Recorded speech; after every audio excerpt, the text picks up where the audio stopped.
जो आपको अंडरस्टैंड नहीं हो रहा है सेशन के अंदर, अगर कोई भी ऐसा पॉइंट आपको लगता है जो आपको समझ में नहीं आया है, तो सेशन के एंड में आप अपना क्वेश्चन जो है पूछ सकते हैं।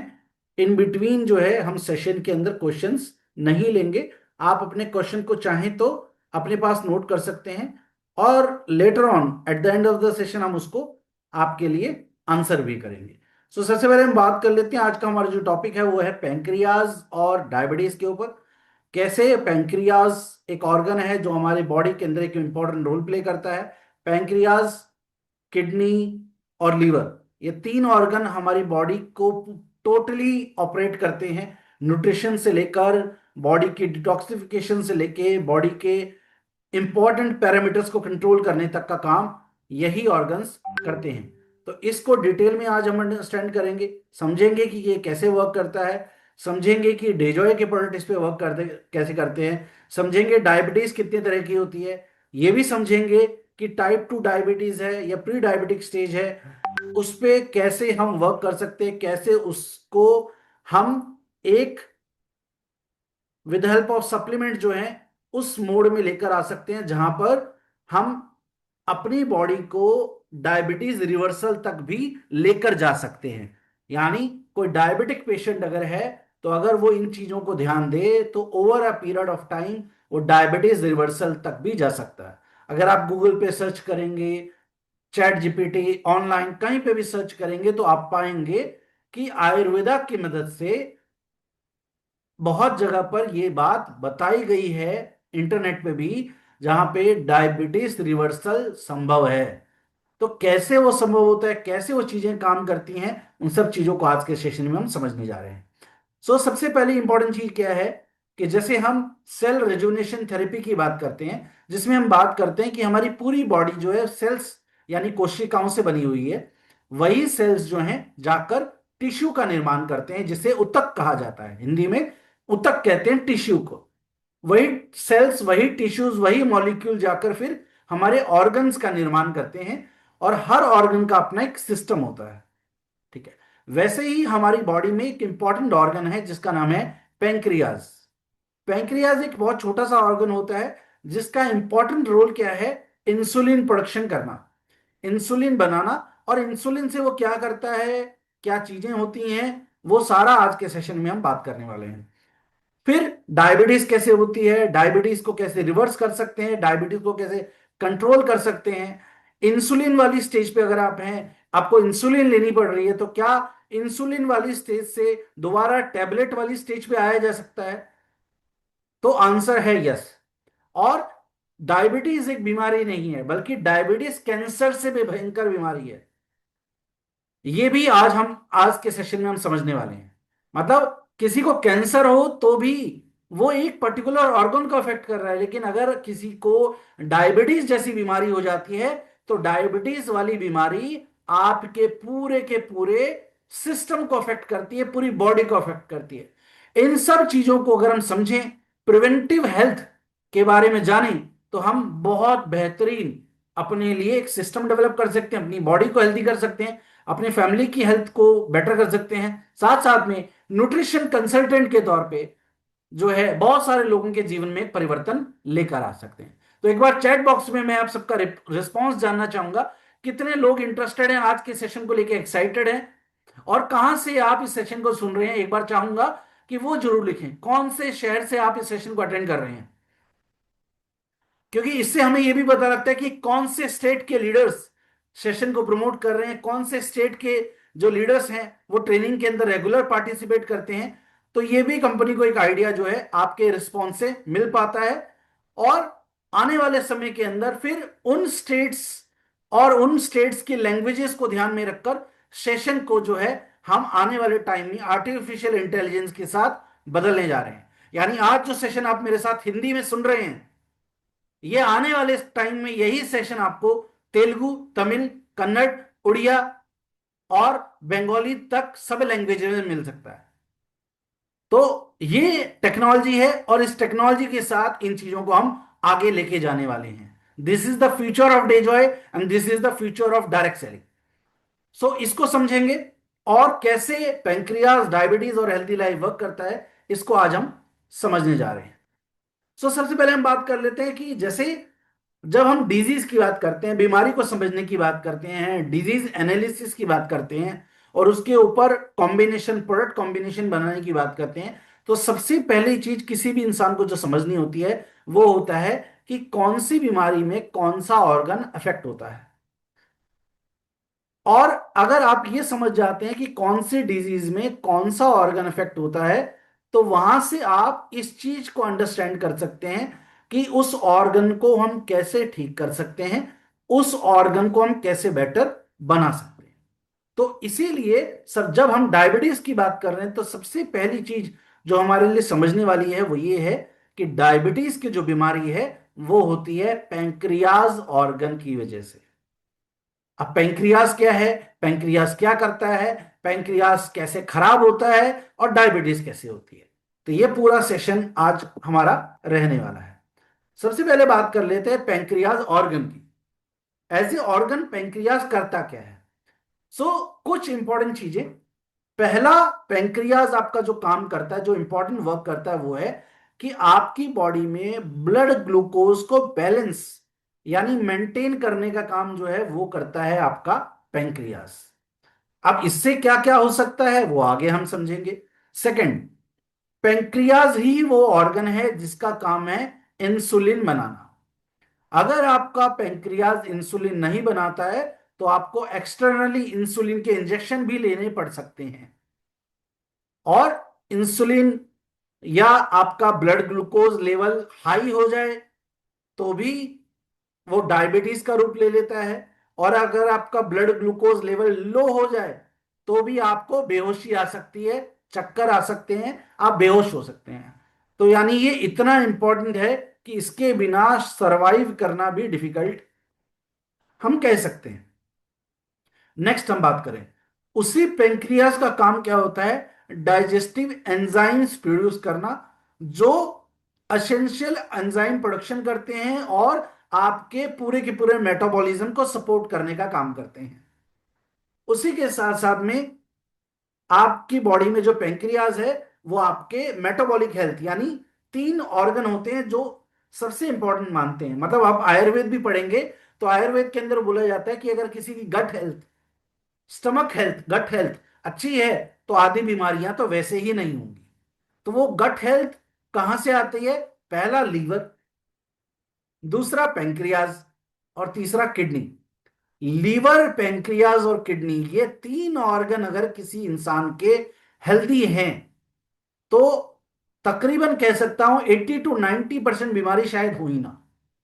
अगर आपका पेंक्रियाज, आपका लीवर, आपका किडनी अच्छा है तो कोलेस्ट्रॉल नहीं होगा, बॉडी में एसिड नहीं बढ़ेगा, बॉडी के अंदर टॉक्सिन्स नहीं होंगे, आपका खाना पचा पचाकर जो है एनर्जी में कन्वर्ट होगा, तो ब्लड फैट नहीं बढ़ेगा।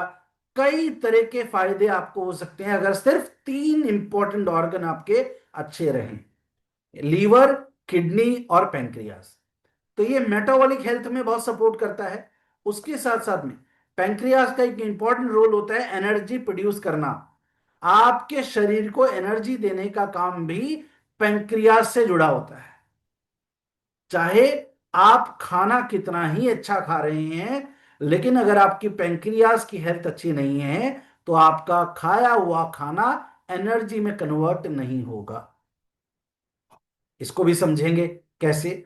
और अगर आपका खाया हुआ खाना एनर्जी में कन्वर्ट नहीं होता है तो आपका ब्लड ग्लूकोज लेवल बढ़ जाता है, उसको भी समझेंगे। और साथ साथ में पैंक्रियास कई तरह की बीमारी होने से भी हमें बचाता है, जो हमें मेटाबॉलिक डिजीजेस हो जाती हैं, सही पाचन ना हो पाने की वजह से जो बीमारियां होती हैं उनसे भी बचाने का काम करता है पैंक्रियास। अब इसको थोड़ा सा और अगर आगे चल के समझें तो आज दुनिया की डायबिटीज कैपिटल जो है वो है इंडिया। यानी इंडिया के अंदर सबसे ज्यादा डायबिटिक पेशेंट्स हैं, और ये आने वाले समय में और तेजी से बढ़ने वाला है। और इससे रिलेटेड क्या प्रॉब्लम्स हो सकती हैं? पहली बात तो आज इंडिया एक डेवलपिंग नेशन है, सबसे ज्यादा यूथ हमारी कंट्री के अंदर है, लाइफस्टाइल जो आ रहा है, अर्बन लाइफस्टाइल जो आ रहा है, यानी बढ़ते हुए, ग्रो करती हुई इकोनॉमी के साथ लोगों का लाइफस्टाइल बदल रहा है। फिजिकल एक्टिविटी नहीं है, मशीन्स पे हम डिपेंडेंट हैं ट्रेवलिंग के लिए। ऑफिस में हम बैठ के काम कर रहे हैं, अब आर्टिफिशियल इंटेलिजेंस आ रहा है, तो वो और ज्यादा ही हमें टेक्नोलॉजी की तरफ लेके जा रहा है। उसके बाद हमारी जो फिजिकल एक्टिविटी है वो कहीं ना कहीं लो हो रही है। उसके बाद हमारा जो इंडियन का फूड होता है इनटेक, आप चाहे साउथ इंडिया में हो, आप चाहे नॉर्थ इंडिया में हो, हमारा जो डाइट है, ब्रेकफास्ट लंच एंड डिनर, ये कार्बोहाइड्रेट रिच डाइट है। यानी हमारे खाने में हम जो north India, south India, east India, waste India, पूरे देश में जो खाना खाते हैं उसमें कार्बोहाइड्रेट्स की मात्रा सबसे ज्यादा होती है और प्रोटीन सबसे कम होता है। तो हाई कार्ब डाइट हम इंडियन इनटेक करते हैं, जो भी एक लीडिंग रीजन है डायबिटीज कैपिटल बनने का। उसके अलावा स्ट्रेस, पुअर स्लीप पैटर्न, नींद ना आना, और जेनेटिक रिस्क फैक्टर भी डायबिटीज जैसी बीमारी को बढ़ाते हैं।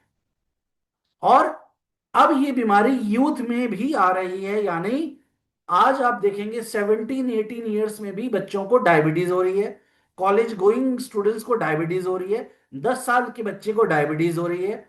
तो अब वो ये एज फैक्टर भी खत्म होता जा रहा है। दूसरी बात, जर्नली माना क्या जाता है, हम क्या करते हैं, हम खाली पेट वाली शुगर टेस्ट करते हैं।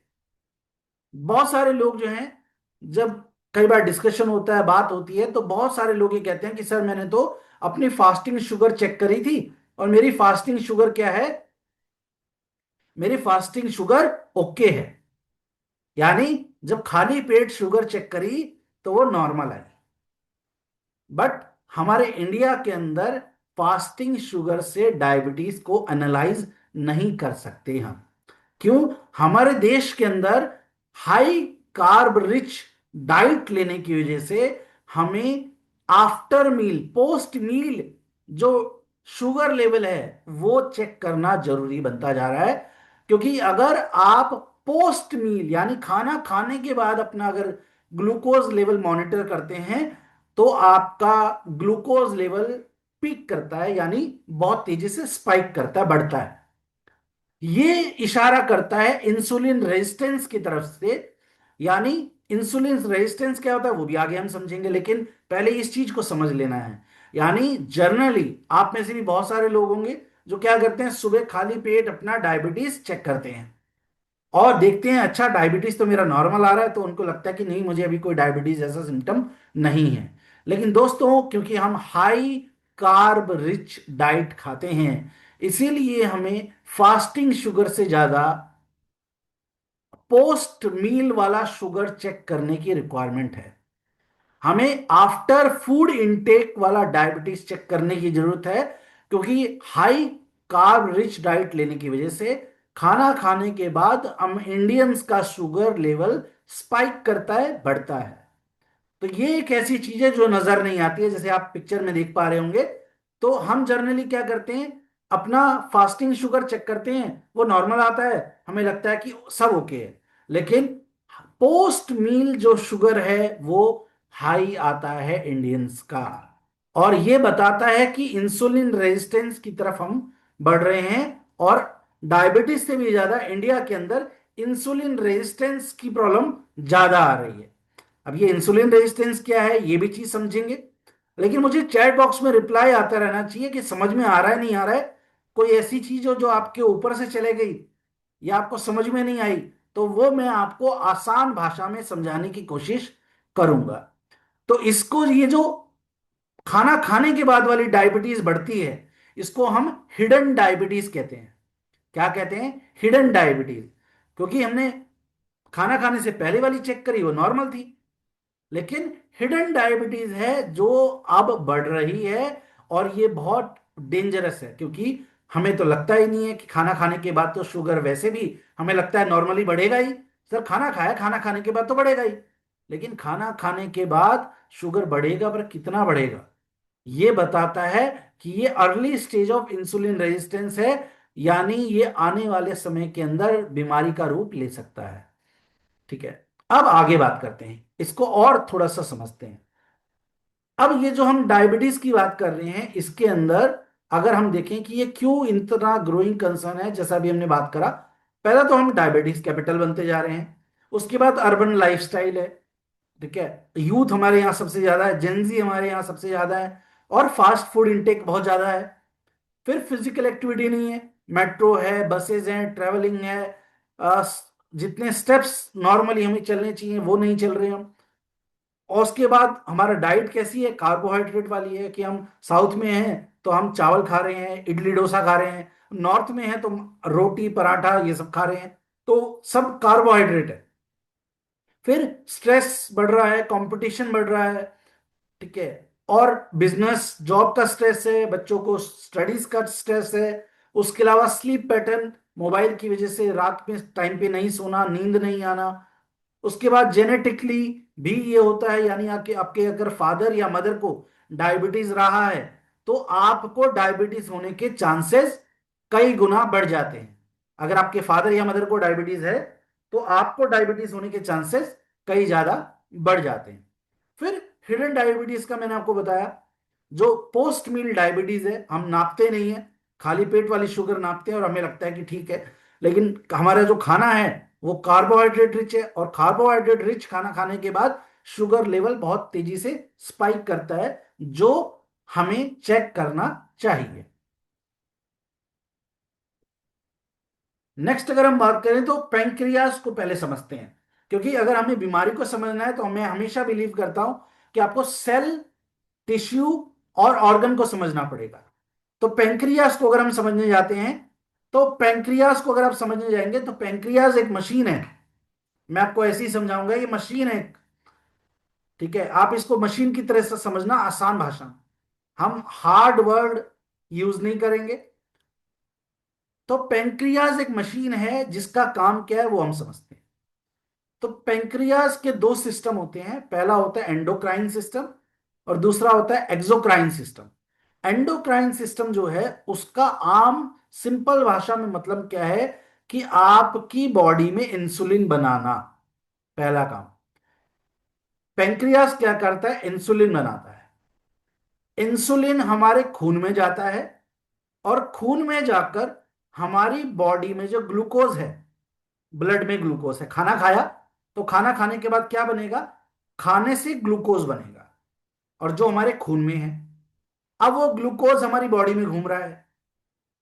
अब इंसुलिन जो पेंक्रियाज ने बनाया, इंसुलिन उस ग्लूकोज को उठाता है और उसको एनर्जी में कन्वर्ट कर देता है। बहुत आसान समझने की कोशिश करेंगे, नहीं समझ में आए तो पूछ लेना आप, फिर मैं बताता हूं। पेंक्रियाज का काम है इंसुलिन बनाना, इसको ही एंडोक्राइन सिस्टम कहते हैं। इंसुलिन बनाना, इंसुलिन खून में जाएगा, खून में जाके ग्लूकोज है जो खाना खाने से आया, उस ग्लूकोज को कन्वर्ट कर देगा एनर्जी में, जिससे हमारी बॉडी को एनर्जी मिल जाती है। ये नॉर्मल पेंक्रियाज जब काम कर रहा होता है तो ये काम कर रहा होता है। और ब्लड ग्लूकोज जब एनर्जी में कन्वर्ट हो जाएगा तो आपका ग्लूकोज लेवल यानी ब्लड शुगर नॉर्मल रहता है। ये नॉर्मल काम है जो पेंक्रियास करता है। दूसरा काम क्या करता है, एक्सोक्राइन सिस्टम। एक्सोक्राइन सिस्टम जो है वो आपको डाइजेस्टिव एंजाइम प्रोड्यूस करने में मदद करता है, जिससे खाने को एनर्जी में कन्वर्ट करने में मदद मिलती है, और खाने के न्यूट्रिएंट्स को ब्रेक डाउन करने में यानी डाइजेस्ट करने में, मेटाबॉलिज्म में हेल्प करने का काम ये करता है। दो फायदे इसके हैं, एक तो इंसुलिन बनाना, और दूसरा डाइजेस्टिव एंजाइम प्रोड्यूस करना, जिससे खाया हुआ खाना पचेगा और ब्रेक डाउन होगा और एनर्जी में कन्वर्ट होगा। अब बात आती है कि बीमारी कहां से होगी। तो जब हम बीमारी कहां से होगी समझने जाएंगे, तो फिर ये वाली पूरी आपके लिए मशीन है, आपको ये समझना है। तो पहला चीज कहां पर है, ये यहां पर क्या हुआ, हमारे खान पेट के अंदर जो हमने खाना खाया, ब्रेकफास्ट लंच और डिनर, उसको खाने को लीवर ने डाइजेस्ट किया और ग्लूकोज में कन्वर्ट कर दिया। वो ग्लूकोज जो है वो आपके ब्लड स्ट्रीम में आ गया, यानी खून में आ गया। कहीं नहीं समझ में आएगा तो चैट बॉक्स में बताना। अब खून के अंदर क्या आ गया है, ग्लूकोज आ गया। मैं आपको माउस से भी समझाने की कोशिश करता हूं। तो यहां पर क्या हुआ, यहां आपका फूड डाइजेस्ट हुआ, लीवर ने फूड को डाइजेस्ट किया, और डाइजेस्ट करके जो ग्लूकोज था उसको ब्लड स्ट्रीम में भेज दिया। ठीक है। पेट से खाना डाइजेस्ट होके कहाँ आ गया, खून की नस में आ गया, मतलब ब्लड वेसल में आ गया आपके। अब ब्लड वेसल में जो आपका ये ग्लूकोज घूम रहा है, यहां पर आपका पेंक्रियाज है। स्टेप 2 में पेंक्रियाज क्या करेगा, pancreas produces exact amount of insulin required. तो पेंक्रियाज क्या करता है, आपके खून में जो ग्लूकोज है उसको एनर्जी में कन्वर्ट करने के लिए इंसुलिन बना देता है। अब आ जाइए स्टेप 3 पे। अब इंसुलिन क्या करेगा, insulin act as a key to unlock the cell door in muscles and organ, allowing glucose to enter and burn for energy। अब इसको हिंदी में मैं आपको बताता हूं, जो अभी बताया भी था दोबारा समझाता हूं। ये हमारा क्या है, ये जो चाबी लगी हुई है ये क्या है, सेल है। और ये आई थिंक आपने लास्ट कई ट्रेनिंग्स में समझा होगा, हमारी बॉडी क्या है, सेल से बनी हुई है, करोड़ों सेल हैं, 300 करोड़ से भी ज्यादा सेल है हमारी बॉडी में।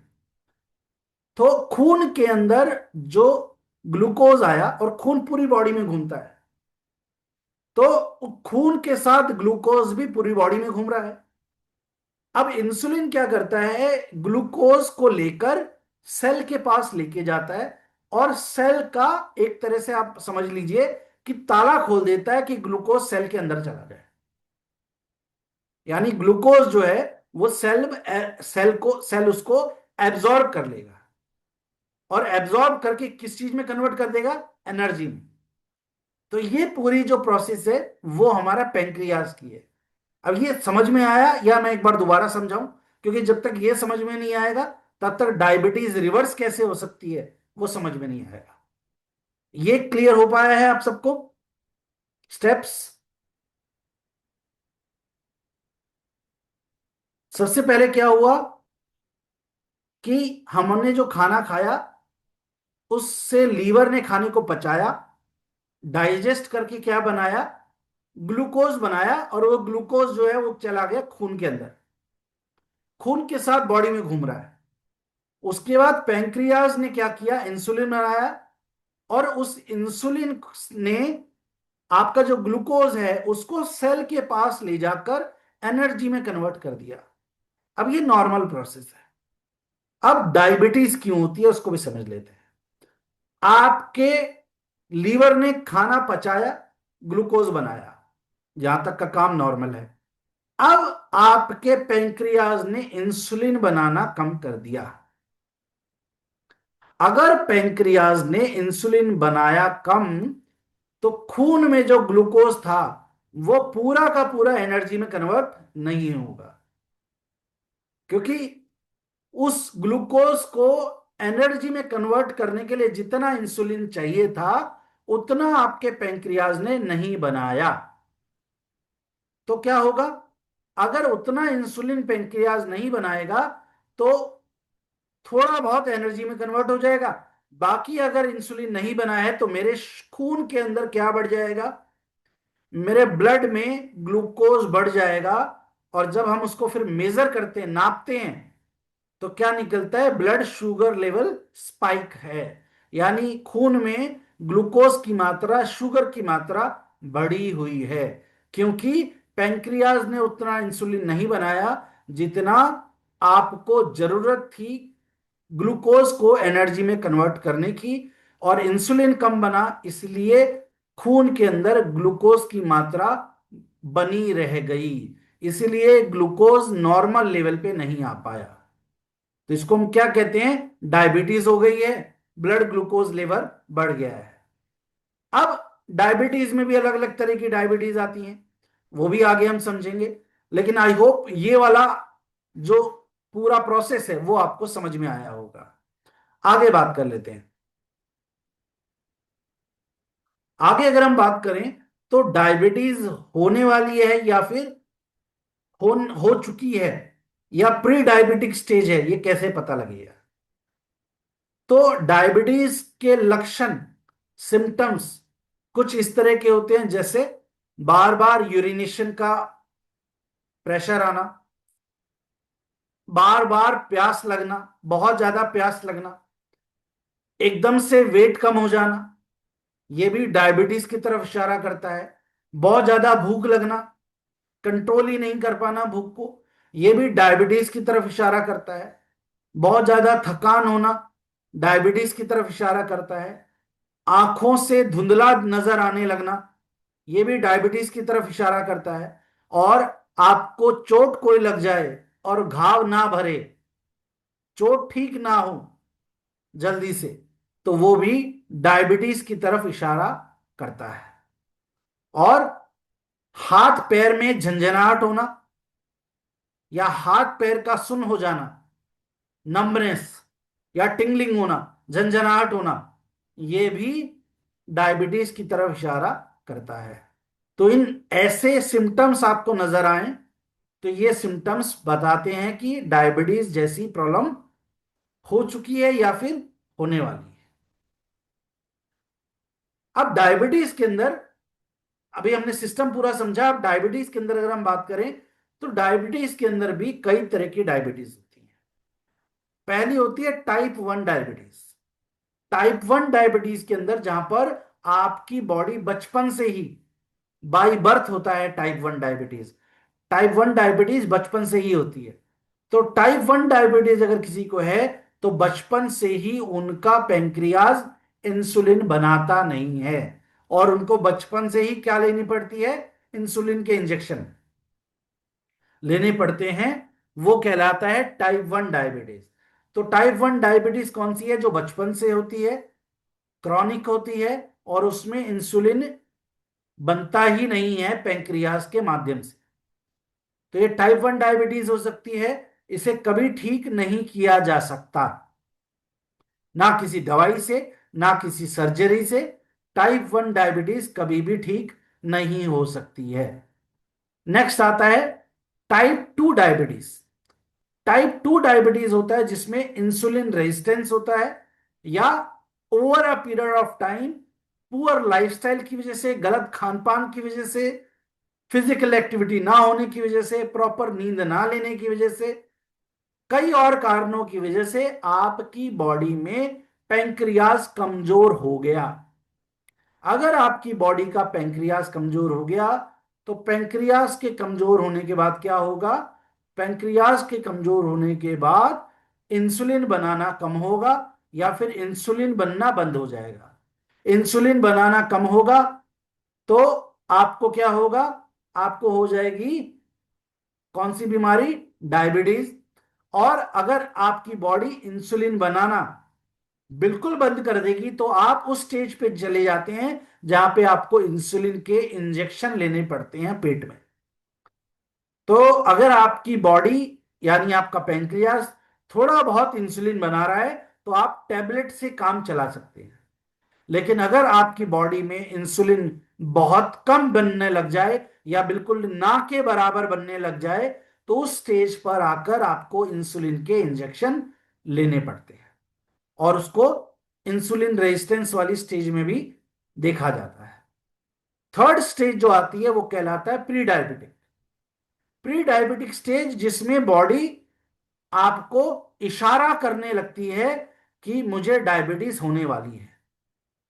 तो प्री डायबिटिक स्टेज में अगर आप ये अर्ली डिटेक्ट कर लें, इसलिए हम वेलोरा में भी क्या रिकमेंड करते हैं कि आपको हर महीने अपना डायबिटीज का टेस्ट, प्री मतलब भी फास्टिंग शुगर और आफ्टर फूड शुगर जरूर करवा लेनी चाहिए, ताकि आपको पता लग पाए कहीं आप प्री डायबिटिक स्टेज में तो नहीं है, कहीं डायबिटिक होने का खतरा आपको है तो नहीं। और अगर आपके फैमिली में पापा या मम्मी को डायबिटीज है, फिर तो आपको महीने में हर बार डायबिटिक का टेस्ट करना ही चाहिए, ताकि आपकी डायबिटीज अगर प्री डायबिटिक स्टेज में पकड़ में आ जाए तो उसमें आप उसको डायबिटीज में बदलने से रोक सकते हैं, पहले से ही सप्लीमेंट्स की मदद लेकर।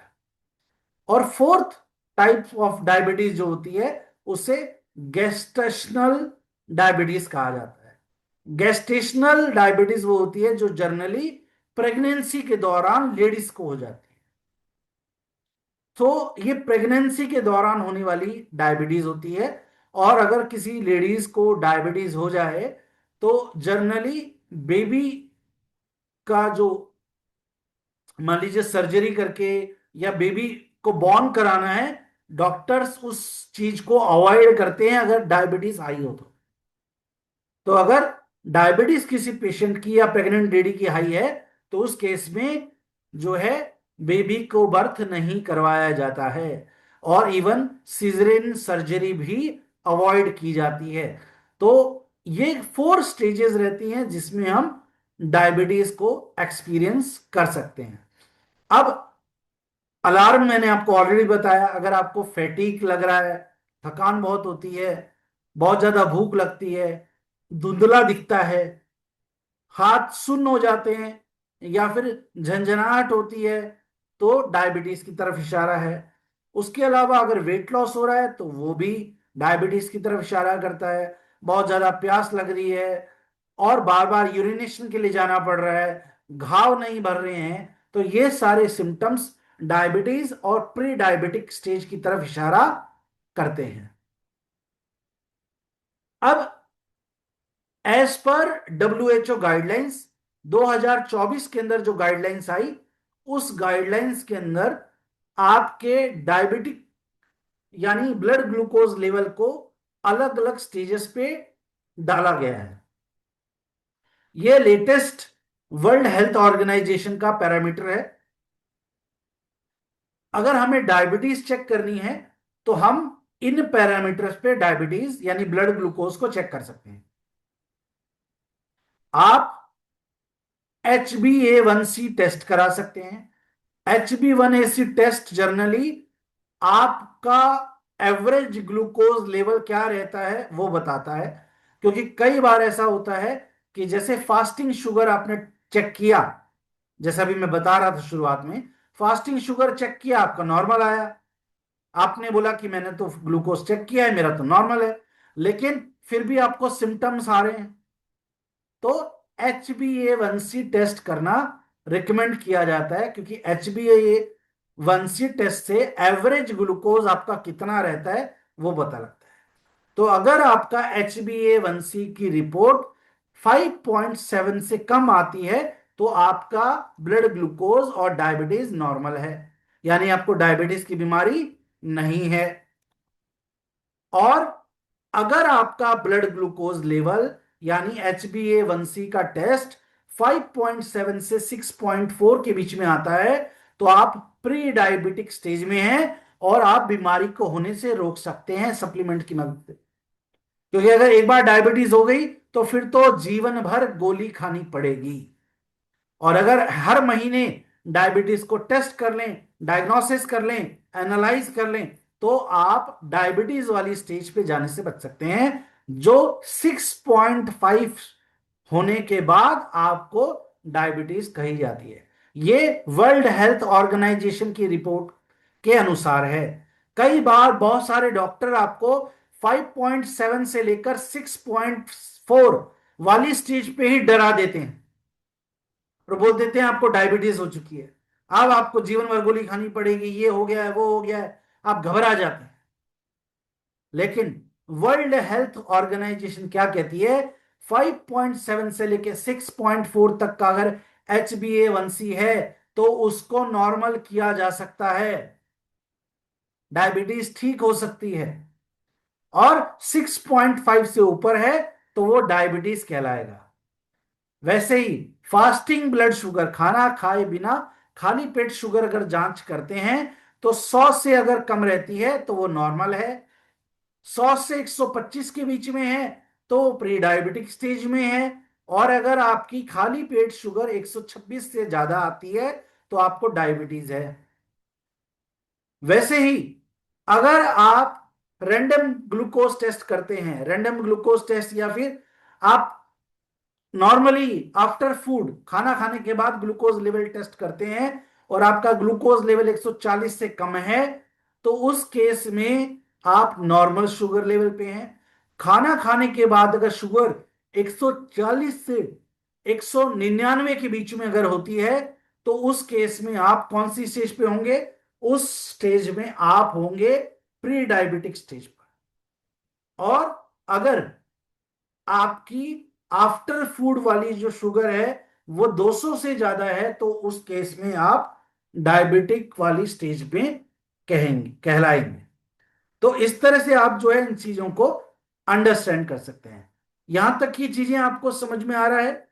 और साथ में आप रैंडम ग्लूकोज टेस्ट करके भी, अगर आपका रैंडम ग्लूकोज टेस्ट यानी कभी भी आप ग्लूकोज टेस्ट कर रहे हैं और उस समय पर अगर आपका ग्लूकोज लेवल जो है वो 200 से ऊपर आ रहा है, that means you are diabetic और आपका डायबिटीज का प्रॉब्लम है। अब उस पर काम क्या करना है फिर उसको आगे हम स्टडी करेंगे। लेकिन कितने लोग हैं जो सेशन को सुन रहे हैं, समझ में आ रहा है? एक बार चैट बॉक्स में रिप्लाई करके बताएं। तो अब हम सॉल्यूशन की तरफ आगे बढ़ेंगे और बात करेंगे एक और इंपॉर्टेंट चीज की, जो है इंसुलिन रेजिस्टेंस। ये इंसुलिन रेजिस्टेंस वाली समस्या इंडियंस में ज्यादा होती है, तो इसीलिए हमें ये भी समझना जरूरी है। सो एक बार चैट बॉक्स में रिप्लाई करके सभी लोग बताएं, सेशन समझ में आ रहा है, क्लियर हो पा रही है चीजें? ओके, चलिए। तो अब इंसुलिन रेजिस्टेंस की बात करते हैं। इंसुलिन रेजिस्टेंस की बात हम इंडिया में ज्यादा करते हैं क्योंकि हमारे इंडिया के अंदर इंसुलिन रेजिस्टेंस वाला प्रॉब्लम ज्यादा होता है। अभी एक्चुअली में क्या है और इससे क्या होता है वो भी हम समझ लेते हैं कि किस तरह से वर्क करेगा। तो सबसे पहली चीज क्या होती है कि इंसुलिन रेजिस्टेंस तब होता है जब हमारा सेल जो है वो इंसुलिन इंसुलिन जो बनाया बॉडी में, बना इंसुलिन, उस इंसुलिन से दोस्ती करने से मना कर देता है, आम भाषा में अगर बात करें। ठीक है। तो अगर इसको और डिटेल में हम समझें तो आप जो लीवर है और आपके जो मसल्स हैं वो अगर इंसुलिन से रिएक्ट करने से मना कर दें और ग्लूकोज को एब्जॉर्ब करने से मना कर दें, तो वो इंसुलिन रेजिस्टेंस वाली स्टेज कहलाती है। यानी थोड़ा सा और डीप में आपको मैं बताता हूं, इंसुलिन रेजिस्टेंस तब है जब ग्लूकोज, मतलब बॉडी में इंसुलिन तो बन रहा है, ऐसा नहीं है कि इंसुलिन नहीं बन रहा है, बॉडी में इंसुलिन तो बन रहा है, लेकिन हमारी बॉडी के जो सेल्स हैं वो इंसुलिन के साथ दोस्ती करके ग्लूकोज को एनर्जी में कन्वर्ट नहीं कर रहे हैं। उसको कहते हैं इंसुलिन रेजिस्टेंस, यानी इंसुलिन को एक तरह से रिजेक्ट करना, इंसुलिन को दूर भगाना। तो जब हमारी बॉडी के अंदर इंसुलिन रेजिस्टेंस वाली स्टेज आती है, तो इंसुलिन रेजिस्टेंस में हमारा पेंक्रियाज इंसुलिन बना रहा है, ऐसा नहीं है कि इंसुलिन नहीं बना रहा है, इंसुलिन बना रहा है। और इंसुलिन रेजिस्टेंस वाली स्टेज में ही कई बार क्या होता है, शुगर लो हो जाती है, डायबिटीज लो हो जाती है। तो इंसुलिन रेजिस्टेंस को थोड़ा सा और मैं कोशिश करूंगा आपको आसानी से समझाऊं कि इसमें क्या होगा। आपकी बॉडी ने, जो पेंक्रियाज है उसने इंसुलिन तो बनाया और इंसुलिन बनकर इंसुलिन गया आपके खून में, और खून में जाकर उसने ग्लूकोज को क्या बोला कि चलो एनर्जी में कन्वर्ट करता हूं सेल की मदद से। लेकिन आपके जो सेल्स थे उन्होंने इंसुलिन का साथ नहीं दिया और ग्लूकोज को एनर्जी में कन्वर्ट नहीं करा। तो ये कहलाती है इंसुलिन रेजिस्टेंस वाली स्टेज। मतलब इस स्टेज में मुझे इंसुलिन नहीं चाहिए, मेरी बॉडी में है इंसुलिन, लेकिन वो एनर्जी में कन्वर्ट नहीं कर रहा है। तो डायबिटीज और इंसुलिन रेजिस्टेंस में अंतर समझ में आया? किस किस को समझ में आया? दोबारा बताता हूं। डायबिटीज में क्या हुआ, इंसुलिन ही नहीं बना या इंसुलिन कम बना। इंसुलिन कम बना तो खून के अंदर जो ग्लूकोज था वो एनर्जी में कन्वर्ट नहीं हो पाया, इसलिए ग्लूकोज बढ़ गया। इंसुलिन रेजिस्टेंस में क्या हुआ, इंसुलिन रेजिस्टेंस में बॉडी में पेंक्रियाज ने तो इंसुलिन बनाया, लेकिन वो जो इंसुलिन बनाया वो इंसुलिन को हमारा जो सेल है, जो हमारे लीवर का सेल है, हमारे मसल सेल्स हैं, उन मसल सेल्स ने इंसुलिन की मदद से ग्लूकोज को अंदर लेने से मना कर दिया। यानी अभी हम जो ताले वाली बात सुन रहे थे, अगर आप फर्स्ट स्लाइड याद करेंगे तो मैंने आपको बताया था सेल में ताला है, तो ताला खुलेगा इंसुलिन से और ग्लूकोज अंदर जाएगा। तो आप ये समझो, इंसुलिन रेजिस्टेंस का मतलब ये है कि चाबी बदल गई। अब इंसुलिन जाके सेल का ताला खुल रहा है, सेल का ताला खुल ही नहीं पा रहा है, और जो इंसुलिन है वो सेल के साथ काम नहीं कर पा रहा है। और इसीलिए जो खून में ग्लूकोज है, ग्लूकोज भी है, इंसुलिन भी है, लेकिन एनर्जी में कन्वर्ट नहीं हो पा रहा है, उसको कहते हैं इंसुलिन रेजिस्टेंस। ठीक है। तो इसमें क्या होता है, जब ऐसी प्रॉब्लम आने लगती है कि ग्लूकोज कन्वर्ट नहीं हो रहा एनर्जी में, तो पेंक्रियास पैनिक कंडीशन में आ जाता है, पेंक्रियास टेंशन में आ जाता है। और पेंक्रियास क्या करता है, अरे यार ये तो ग्लूकोज बढ़ रहा है, ग्लूकोज बढ़ रहा है, ये तो कन्वर्ट नहीं हो रहा है, तो पेंक्रियास और ज्यादा इंसुलिन बनाना शुरू कर देता है, जरूरत से ज्यादा। सो जो जरूरत से ज्यादा पेंक्रियास इंसुलिन बनाता है, वो कहीं ना कहीं इंसुलिन रेजिस्टेंस वाली स्टेज पे आ जाता है। तो पेंक्रियास बहुत ज्यादा मेहनत करता है, और ज्यादा इंसुलिन बनाने की कोशिश करता है, और बहुत ज्यादा मेहनत करने की वजह से पेंक्रियास कमजोर हो जाता है। और जब पेंक्रियास कमजोर हो जाता है तो वो फिर इंसुलिन बनाना कम कर देता है, और अब इंसुलिन बनाना कम कर देता है, तो डायबिटीज टाइप 2 आपको हो जाता है। तो इंसुलिन रेजिस्टेंस वाली स्टेजेस हमारे इंडियंस में ज्यादा होती है। जो मैं आपको बता रहा था कि हम फास्टिंग शुगर चेक करते हैं, खाना खाने के बाद की शुगर नहीं चेक करते हैं। तो ग्लूकोज लेवल आपका बॉडी में अच्छा था, इंसुलिन बना, लेकिन इंसुलिन से आपका ग्लूकोज एनर्जी में कन्वर्ट नहीं हुआ। और जब आपका ग्लूकोज एनर्जी में कन्वर्ट नहीं हुआ, तो आपका पेंक्रियाज आ जाता है टेंशन में, और पेंक्रियाज बोलता है कि ग्लूकोज एनर्जी में कन्वर्ट क्यों नहीं हो रहा है, मैं और इंसुलिन बनाता हूं ताकि ग्लूकोज लेवल बराबर रहे। तो पेंक्रियाज और ज्यादा मेहनत करता है और ज्यादा इंसुलिन बनाता है, लेकिन वो ज्यादा इंसुलिन बना बना के धीरे धीरे धीरे कमजोर हो जाता है, और फिर इंसुलिन बनाना ही कम कर देता है या बिल्कुल बंद कर देता है, और उस स्टेज पे आके फिर आपको टाइप 2 डायबिटीज हो जाती है। तो बहुत सारे लोग जो प्री डायबिटिक होते हैं, प्री डायबिटिक लोगों को जर्नली इंसुलिन रेजिस्टेंस की प्रॉब्लम ज्यादा देखने को मिलती है। डायबिटीज नहीं हुई है, लेकिन इंसुलिन रेजिस्टेंस हो गया है। क्लियर हो पा रही है चीजें? थोड़ी सी टेक्निकल है, दो अलग अलग चीजें हैं, डायबिटीज अलग चीज है, इंसुलिन रेजिस्टेंस अलग चीज है। इंसुलिन रेजिस्टेंस बिना डायबिटीज के भी हो जाता है, और डायबिटीज होगी तब होगी। इंसुलिन रेजिस्टेंस बेसिकली क्या है, मेरा जो इंसुलिन बना वो ग्लूकोज एनर्जी में कन्वर्ट नहीं कर पाया, तो पेंक्रियास पैनिक आया, और पेंक्रियास ने और ज्यादा इंसुलिन बनाना शुरू कर दिया, और धीरे धीरे ज्यादा काम करके पेंक्रियास जो है वो कमजोर हो गया। इंसुलिन रेजिस्टेंस कब होता है, यानी डायबिटीज तो नहीं हुई, लेकिन इंसुलिन रेजिस्टेंस हो गया। इंसुलिन रेजिस्टेंस कब होता है, जब आप ओबेसिटी के शिकार होते हैं, या आपको टमी फैट आता है।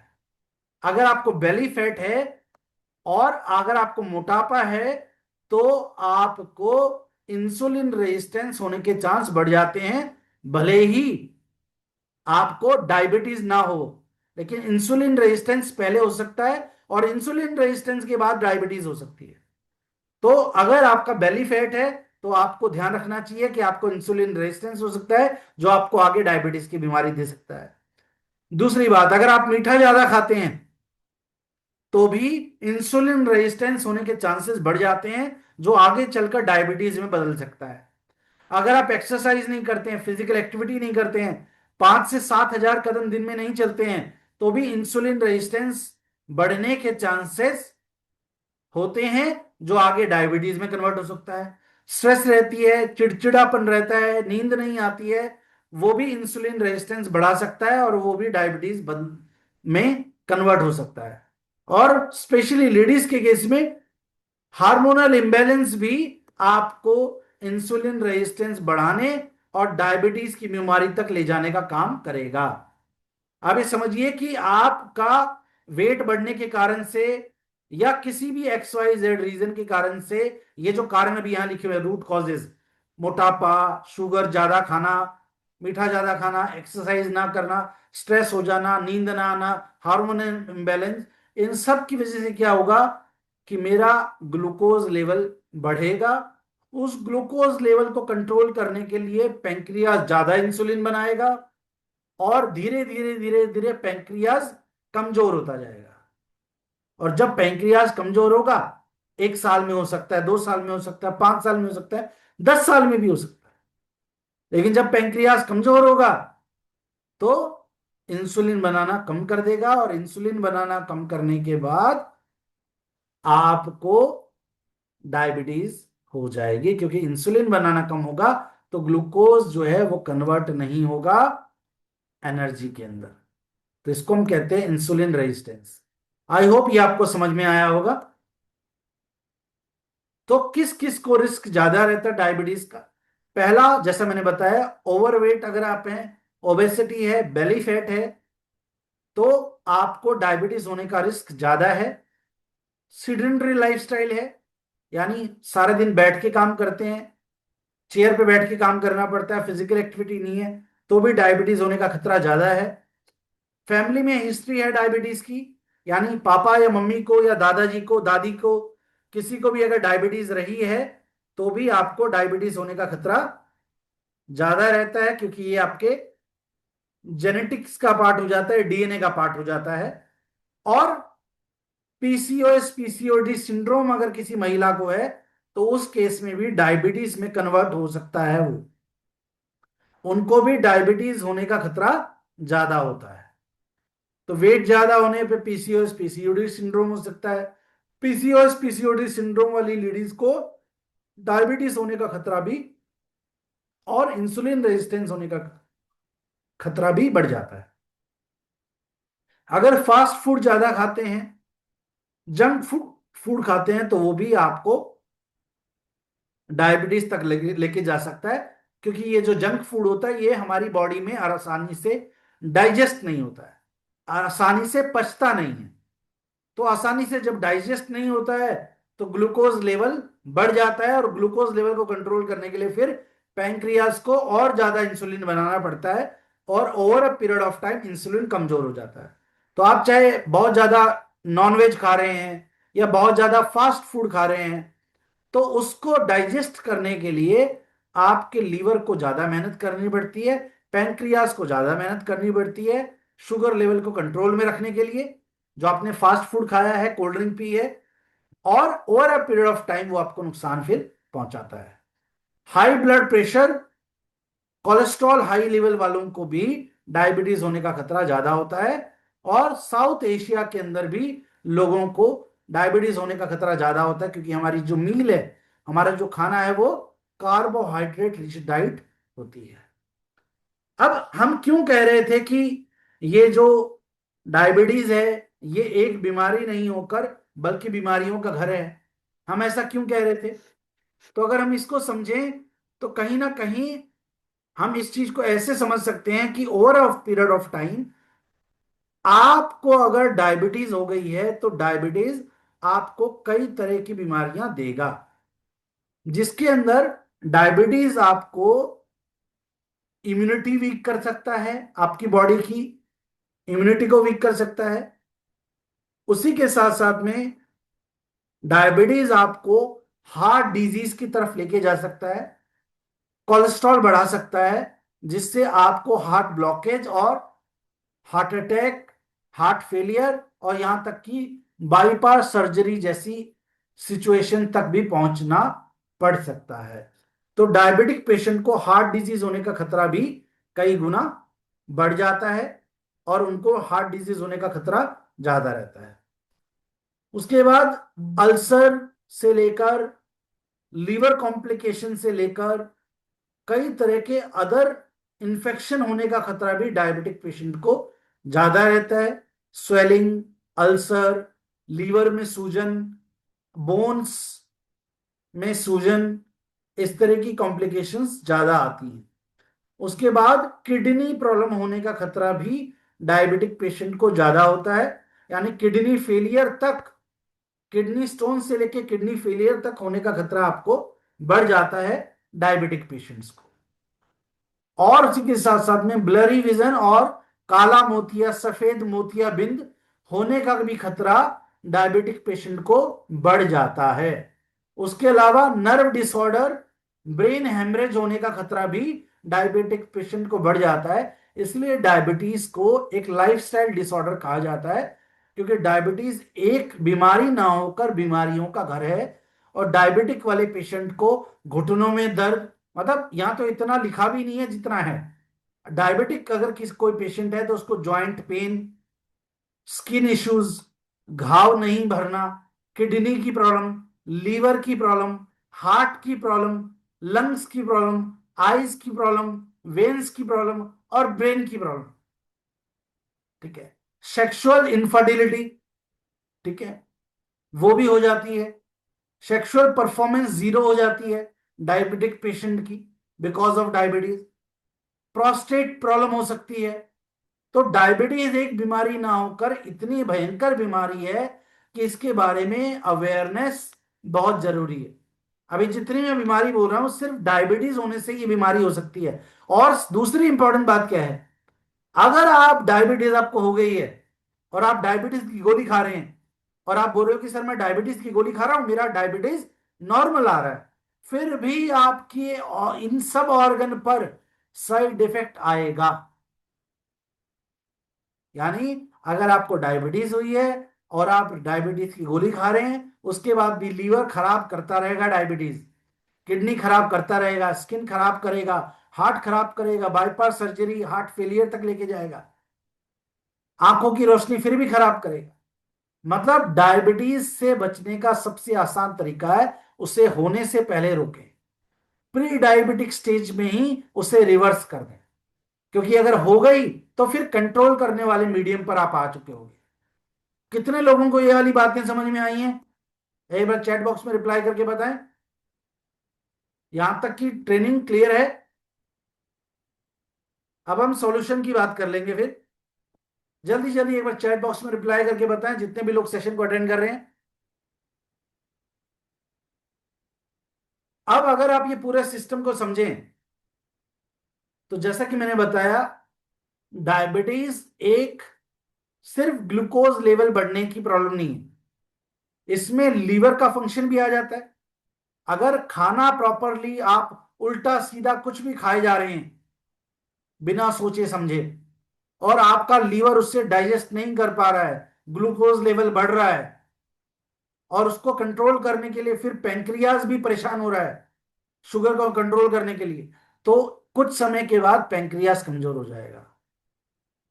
तो यहां पर जब हम डायबिटीज की बात करते हैं तो उसमें आपका लीवर भी आ जाता है, उसमें आपका मेटाबॉलिज्म भी आ जाता है, और उसमें आपका पेंक्रियाज भी आ जाता है, और उसमें आपका किडनी भी आ जाता है।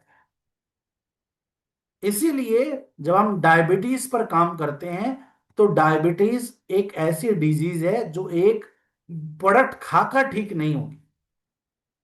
यह आपको खुद भी समझना है और अपने गेस्ट, पेशेंट और फैमिली मेंबर्स को भी समझाना है कि इसीलिए डायबिटीज के लिए एक प्रोडक्ट नहीं बल्कि आपको अलग अलग स्टेजेस पे काम करना पड़ेगा। इसलिए कॉम्बिनेशन ऑफ प्रोडक्ट जरूरी होता है। तो उसको भी हम समझते हैं, क्योंकि क्यों हम कॉम्बिनेशन देते हैं, क्यों डायबिटीज के लिए डायबिटीज का प्रोडक्ट ना दे दें बस। और बहुत सारे लोगों का मेरे पास कई बार कॉल आता है, कस्टमर केयर पे कॉल आता है, बोले सर डायबिटीज थी, मैंने उनको डायबिट दिया पर कंट्रोल में नहीं आ रहा है। तो डायबिट देकर कंट्रोल में नहीं आएगा, अप्रोच गलत है। इसीलिए हम कहते हैं कि ट्रेनिंग में पार्टिसिपेट करें, ट्रेनिंग में अटेंड करें, लेकिन फिर भी बहुत सारे डायरेक्ट सेलर्स हमारे डेजॉय के ऐसे हैं जो ट्रेनिंग में नहीं आते। उनको लगता है सेम ट्रेनिंग होगी, सेम बातें होंगी। अगर सेम बातें हैं, सेम ट्रेनिंग है, तो फिर वही ट्रेनिंग अपनी टीम की लें, फिर बिजनेस क्यों नहीं बन रहा है? पर उसके बाद भी लोग ट्रेनिंग मिस करते हैं, प्रॉपर सीखते नहीं है। जब तक सीखेंगे नहीं तब तक जीतेंगे नहीं। तो आइए इसको समझते हैं कि ये काम कैसे करेगा। तो पहली जो चीज आता है वो प्रोडक्ट आता है आपका हेल्थ सप्लीमेंट। हेल्थ सप्लीमेंट के अंदर हम देते हैं डाईबीट, जो एक आयुर्वेदिक प्रोडक्ट है। इसमें गुड़मार, करेला, जामुन, नीम, ऐसे कई इंग्रेडिएंट हैं जो आपके डायबिटीज यानी ग्लूकोज लेवल को कंट्रोल भी करते हैं। और इसमें जो जिम्नेवा सिल्वेस्टर यानी गुड़मार है, वो नेचुरली आपके पेंक्रियास का हेल्प करता है इंसुलिन प्रोडक्शन बढ़ाने में। तो आप गूगल पे भी जाके सर्च कर सकते हैं गुड़मार, जिम्नेवा सिल्वेस्टर। पूरी धरती पे, पूरी अर्थ पर सिर्फ एकमात्र ऐसा जड़ी बूटी कह लीजिए, हर्ब कह लीजिए, जो इंसुलिन प्रोडक्शन बढ़ा सकता है। हम जितनी भी एलोपैथिक मेडिसिन खाते हैं वो ग्लूकोज को कंट्रोल करती है, इंसुलिन बनाती नहीं। कोई भी दवा ऐसी नहीं है एलोपैथी की जो इंसुलिन प्रोडक्शन बढ़ाती हो। जो भी हम डायबिटीज की गोली खाते हैं वो सिर्फ शुगर को कंट्रोल करती है। गुडमार यानी जिम्नेवा सिल्वेस्टर एक ऐसा हर्ब है जो इंसुलिन प्रोडक्शन बढ़ाता है। और अगर इंसुलिन प्रोडक्शन बढ़ेगा तो शुगर लेवल ऑटोमेटिकली कंट्रोल में आएगा। और गुडमार का इस्तेमाल कर कर आप डायबिटीज को रिवर्स भी कर सकते हैं। अब दूसरी बात, डोज क्या रही। देखिए, डायबीट, अगर आप किसी डायबिटिक पेशेंट को दे रहे हैं तो आपको देनी है 2 टैबलेट सुबह खाना खाने से 1 घंटा पहले, और 2 टैबलेट रात में खाना खाने से 1 घंटा पहले। अगर किसी को डायबिटीज हो चुकी है तो उसको 2 2 टैबलेट सुबह शाम यानी सुबह और रात को देनी है, खाना खाने से 1 घंटा पहले।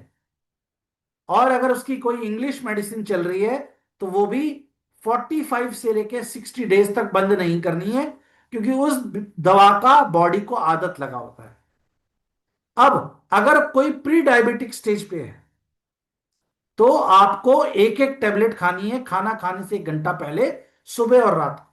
लेकिन अगर डायबिटीज होगी है तो 2 2 गोली खानी है, और प्री डायबिटिक है तो 1 1 गोली खानी है। समझ में आ पा रहा है ये डोज। प्री डायबिटिक को 1 1 गोली सुबह शाम, खाना खाने से 1 घंटा पहले।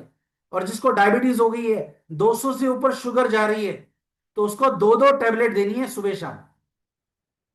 ये क्या करेगा डायबिट, एक तो ग्लूकोज लेवल को मेंटेन करेगा, इंसुलिन प्रोडक्शन बढ़ाएगा, पैंक्रियास के फंक्शन को अच्छा करेगा, और प्री डायबिटिक स्टेज में भी दिया जा सकता है।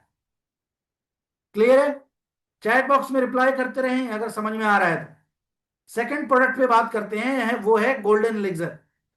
गोल्डन एलिक्सर किसी भी क्रॉनिक डायबिटिक पेशेंट को जिसकी शुगर 250, 300, 400 या कई की 500 जा रही होती है, उनके लिए ये सबसे अच्छा एंटीऑक्सीडेंट है। अगर किसी को बजट का प्रॉब्लम नहीं है तो यही प्रोडक्ट बेस्ट काम करेगा। अगर किसी की 300 से ऊपर शुगर जा रही है तो आपके पास 2 चॉइसेस होती हैं। पहला चॉइस है सिबकथ्रॉन जूस एज ए एंटीऑक्सीडेंट, और दूसरा चॉइस है गोल्डन एलिक्सर। इसके बाद मैं आपको सिबकथ्रॉन जूस के बारे में बताऊंगा, लेकिन पहले आप गोल्डन एलिक्सर समझ लीजिए। अगर किसी की शुगर 300, 350, 400 या फिर 500 जा रही है तो उसको आपको गोल्डन एलिक्सर ही देना पड़ेगा, जो 2 से 3 बार आप दे सकते हो खाना खाने से 1 घंटा पहले। अगर किसी की शुगर 400 जा रही है तो ब्रेकफास्ट, लंच और डिनर के बाद 1 1 ml देना है। लिख लीजिएगा ये बातें। और अगर किसी का शुगर 250, 300 ऐसे जा रहा है तो आप सिविक जूस भी दे सकते हैं। लेकिन अगर शुगर 300 से ऊपर जा गया हुआ है तो एक बार कंट्रोल में लाने के लिए गोल्डन एलिक्सर दीजिए। कैसे देंगे? दिन में 3 बार। 1 ml सुबह खाना खाने से पहले, 1 ml दोपहर खाना खाने से 1 घंटा पहले, और 1 ml रात में खाना खाने से 1 घंटा पहले, ताकि पहले उनकी बॉडी और उनका पेंक्रियाज नॉर्मल लेवल पर आ जाए।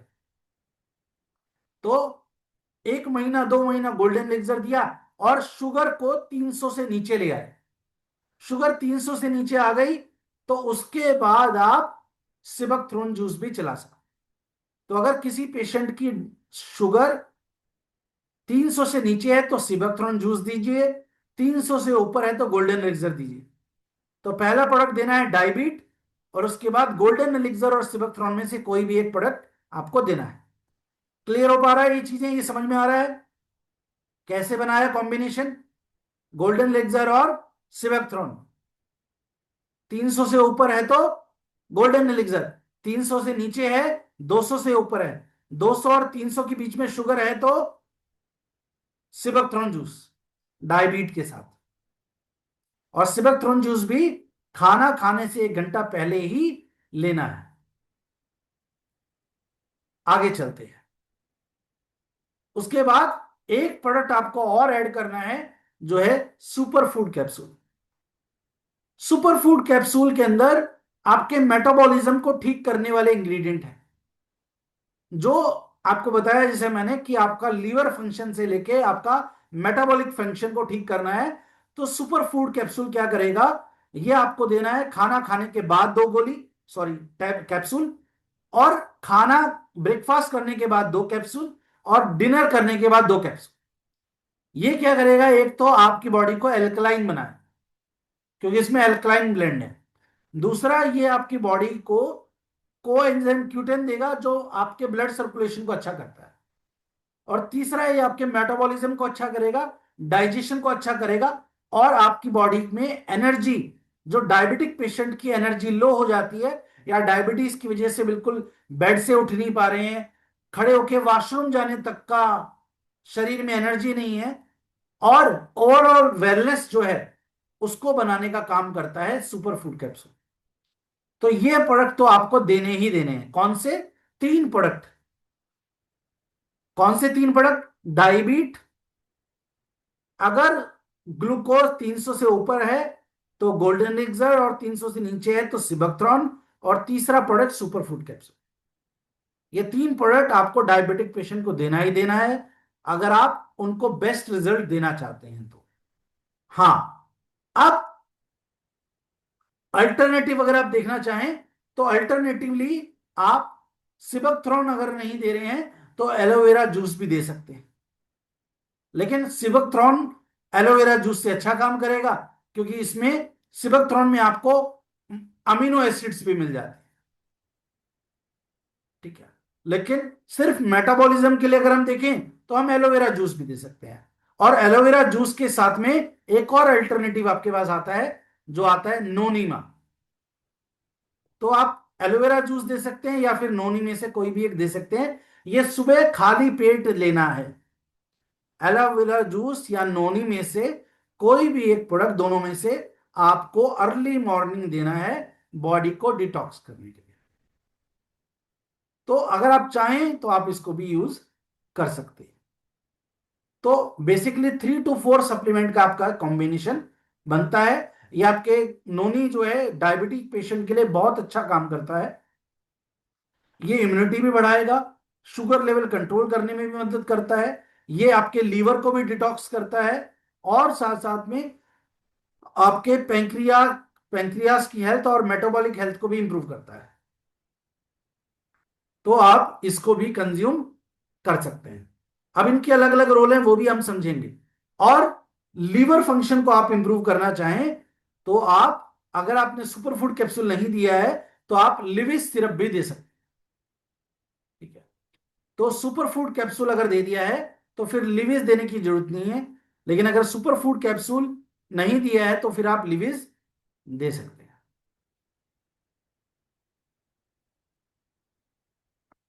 सो इसको भी अब समराइज कर लेते हैं ताकि आपको चीजें समझ में आए कौन कौन से ऑप्शन है और कैसे देना है। तो देखिए, कोर कंट्रोल कौन सा है डायबिटीज के लिए? डायबिटीज तो देना ही देना है, ये तो इसमें कोई चॉइस नहीं। ठीक है, उसके बाद मेटाबॉलिज्म को अच्छा करने के लिए आप ये दोनों प्रोडक्ट भी दे सकते हैं, मतलब दोनों में से नोनी या फिर एलोवेरा में से कोई एक दे सकते हैं। और या फिर आप सुपर फूड कैप्सूल दे रहे हैं तो आपको नोनी और एलोवेरा देने की जरूरत नहीं है अगर आप सुपर फूड कैप्सूल दे रहे हैं। तो आपने डायबिट दे दिया, और गोल्डन लेक्सर आप और सिबकथ्रॉन में से एक देंगे। तो अगर मैं इसको और थोड़ा सिंपल करूं कि अगर मान लो मैं किसी को डायबिटीज दे रहा हूं, तो हर न्यूट्रिशन वाले पर्सन का अलग अलग एक्सपीरियंसेस होते हैं, तो सबका इसलिए कॉम्बिनेशन अलग अलग हो सकते हैं। मैं क्या दूंगा, अगर किसी का डायबिटीज 300 से ऊपर है, बहुत क्रॉनिक डायबिटीज है, कंट्रोल में नहीं आ रहा, और हमारे पास क्या होता है, पेशेंट्स उसी स्टेज पे आते हैं जब कंट्रोल में नहीं आ रहा होता है, तो उसमें हम क्या करेंगे, मैं एक दूंगा डायबिट, 2 गोली सुबह, 2 गोली शाम को, मतलब रात को खाना खाने से 1 घंटा पहले। दूसरा प्रोडक्ट मैं दूंगा नोनी, जो मैं दूंगा सुबह खाली पेट उसको लेना है, अपने लीवर, पैंक्रियाज और किडनी को डिटॉक्स करने के लिए। तो दूसरा हो गया नोनी। तीसरा हो गया, 300 से ऊपर शुगर है तो गोल्डन एलिक्सर। और फोर्थ हो जाएगा सुपर फूड कैप्सूल। ये 4 प्रोडक्ट। अब ये हो गया 300 से ऊपर था तब। अब अगर 300 से ऊपर नहीं है तो, 300 से ऊपर नहीं है तो डायबिट तो देना ही देना है, और साथ में सिबेक्ट्रॉन जूस दे दो। सिबेक्ट्रॉन जूस के साथ आप उनको लिविज और सुपर फूड कैप्सूल दे सकते हो। तो आपको फिर नोनी देने की जरूरत उतनी नहीं पड़ेगी, और सुपर फूड कैप्सूल से आपका डिटॉक्सिफिकेशन और बॉडी को एल्कलाइन करने वाला काम भी हो जाएगा। सो इस तरह से जो है हम कॉम्बिनेशन बना सकते हैं। अब इससे रिलेटेड कोई आपका क्वेश्चन है तो आप मुझे बता सकते हैं, तब तक कुछ और चीजें मैं कवर कर लेता हूं। दूसरा, डायबिटिक पेशेंट को क्या खाने के लिए बोलना है। पहला, हाई फाइबर डाइट खाने के लिए बोलना है, यानी सैलेड, और सैलेड के अलावा आप कह सकते हैं कि जिसमें फाइबर हो, ऐसी सब्जियां, ऐसे फ्रूट जिसमें फाइबर हो वो खा सकते हैं। तो वो भी डाइजेस्टिव सिस्टम को अच्छा करता है और डायबिटीज को कंट्रोल करने का काम करता है। फिर हरी सब्जियां, वो बहुत फायदेमंद होती है डायबिटीज को कंट्रोल करने में, जिसमें मेथी, पालक, बथुआ, ग्रीन वेजिटेबल जो होती हैं, लौकी, पालक, ये सब्जियां आप ले सकते हैं। ग्रेन्स की बात करें तो आपको, अगर आप राइस लेंगे तो ब्राउन राइस, और अगर आप व्हीट कंज्यूम कर रहे हैं तो मल्टीग्रेन आटा यूज करना है। और कई बार पेशेंट पूछता है सर कब तक, पूरी जिंदगी नहीं, जब तक आपकी शुगर 300 से नीचे ना आ जाए, ठीक है, 200 वाले लेवल तक ना आ जाए, 200 220 पे ना आ जाए, तब तक तो आपको सारी चीजें लगाकर अपने ग्लूकोज को नीचे लाना पड़ेगा। तो होल ग्रेन यानी राइस अगर आप खाते हैं तो ब्राउन राइस खाइए, पॉलिश्ड राइस जो बाजार में मिलता है वो मत खाइए, और अगर आप रोटी खाते हैं तो मल्टीग्रेन आटा आप खाइए, वो आपके लिए अच्छा रहेगा। या ज्वार बाजरा, इसकी रोटी अगर खा सकें तो और अच्छी बात है। प्रोटीन आप इंक्लूड कर सकते हैं अपने खाने के अंदर, दाल, पनीर, अंडा। ये मसल मास को इंप्रूव करने के साथ साथ आपके ग्लूकोज को स्टेबल रखते हैं। इसलिए फॉरेन कंट्रीज में क्या है, आपका प्रोटीन रिच डाइट होती है। प्रोटीन रिच डाइट होने की वजह से उनको डायबिटीज वाली इतनी प्रॉब्लम नहीं होती है, जितना इंडिया के अंदर high carbohydrate rich rich diet होने की वजह से हमें डायबिटीज वाली प्रॉब्लम ज्यादा होती है। उसके अलावा आप फैट ले सकते हैं, जिसके अंदर आप ऑयल इनटेक अपना कम कर सकते हैं, अपना राइस ब्रान ऑयल इस्तेमाल कर सकते हैं, और पानी ज्यादा पीना है, क्योंकि सप्लीमेंट आपके तब काम करेंगे जब आप टॉक्सिन्स को बाहर निकलने के लिए पानी पिएंगे। आप नोनी ले रहे हैं, आप सुपरफूड कैप्सूल ले रहे हैं, आप सिबेक्ट्रॉन ले रहे हैं, गोल्डन एलिक्सर ले रहे हैं, लेकिन आप दिन में अगर 12 से 14 गिलास पानी नहीं पी रहे हैं, तो सप्लीमेंट की जितनी पावर है उतनी पावर आपकी बॉडी में नहीं मिलेगी। यह आपको अपने हर पेशेंट को बताना चाहिए कि देखो, प्रोडक्ट बहुत अच्छा है, कुछ लोगों पे बहुत अच्छा काम करता है, कुछ लोगों पे नहीं काम करता है। क्यों? पानी नहीं पीते। पानी अगर आप नहीं पिएंगे तो सप्लीमेंट डिटॉक्सिफिकेशन नहीं कर पाएंगे। इसलिए डिटॉक्सिफिकेशन प्रॉपर हो, इसलिए पानी पीना जरूरी है, 12 से 14 गिलास दिन में। और अब गर्मी आ रही है तो अब तो आसान हो जाता है पानी पीना, वेट लूज करना। नेक्स्ट है क्या नहीं खाना है। रिफाइंड शुगर और मिठाइयां, जो एकदम से आपकी शुगर बढ़ाती है और जल्दी से डाइजेस्ट नहीं होती हैं, मीठा खाना जो होता है, तो उनको आपको अवॉइड करना है। प्रोसेस्ड फूड, जो बाहर का जंक फूड है, प्रोसेस्ड फूड है, वो आपको नहीं खाना है।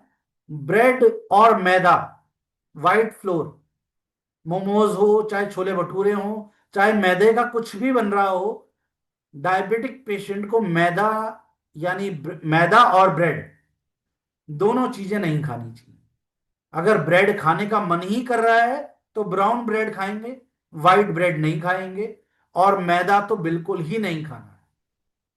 कोल्ड ड्रिंक भी नहीं पीनी है, फ्राइड फूड भी नहीं खाना है, और अल्कोहल कंज्यूम भी नहीं करना होता है।